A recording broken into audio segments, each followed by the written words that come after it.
पुण्यामधील civil court metro स्थानकाबाहेर महाविकास आघाडीकडून आंदोलन केलं जात आहे। शिवाजीनगर ते स्वारगेट मेट्रो मार्गाच्या उद्घाटनासाठी हे आंदोलन केलं जात आहे। काल मोदींच्या हस्ते उद्घाटन होणार होतं, पावसामुळे त्यांचा दौरा रद्द झाला आणि उद्घाटन लांबणीवर पडल्यामुळे प्रवाशांचे हाल होत असल्याचा आरोप केला जातोय। पंतप्रधान मोदी रविवारी पुणे मेट्रोचं ऑनलाईन उद्घाटन करणार आहेत, मात्र त्याआधीच महाविकास आघाडीचे नेते हे आक्रमक झालेले आहेत आणि पुणे मेट्रो स्थानकाच्या बाहेर त्यांच्याकडून अशा पद्धतीनं आंदोलन केलं जात आहे, घोषणाबाजी केली जाते। इथे दृश्य जी आहे ती आताच्या घडीची आपण पाहताय। सिव्हिल कोर्ट मेट्रो स्थानकाबाहेर महाविकास आघाडीचे नेते आक्रमक होत त्यांच्याकडून आंदोलन केले जात आहे। योगेश बोरसे आमचे प्रतिनिधी अधिक माहिती देतील।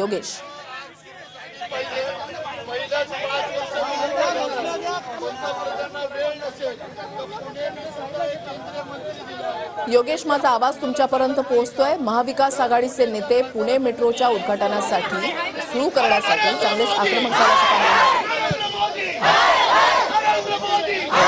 आंदोलनाला सुरुवात झालेली आहे। आपण पाहू शकतो या ठिकाणी महाविकास आघाडीच्या नेत्यांकडून आंदोलन सुरू करण्यात आलेलं आहे। आंदोलन केलं जातंय आणि मेट्रोचं आज उद्घाटन करावं अशा पद्धतीची भूमिका आमची भूमिका आहे। पुण्याच्या जनतेला वेठीस धरू नका। तुमच्याकडे केंद्रीय मंत्री होता, त्या केंद्रीय मंत्र्याच्या हस्ते उद्घाटन का नाही केलं?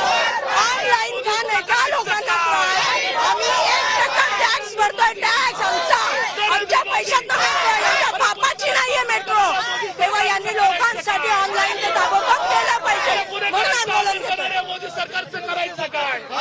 मोदी पावसाला घाबरून येत नाही, हा पुणेकरांचा अपमान आहे। हा मेट्रो सुरू करणारा पुणेकरांना सेवा देणार आहेत, याचा अपमान आहे।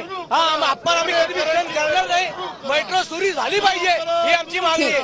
तुमच्यात दम नाही। महाविकास आघाडीचे नेते या ठिकाणी चांगलेच आक्रमक झालेले आहेत। धन्यवाद योगेश दिलेल्या सविस्तर माहितीसाठी।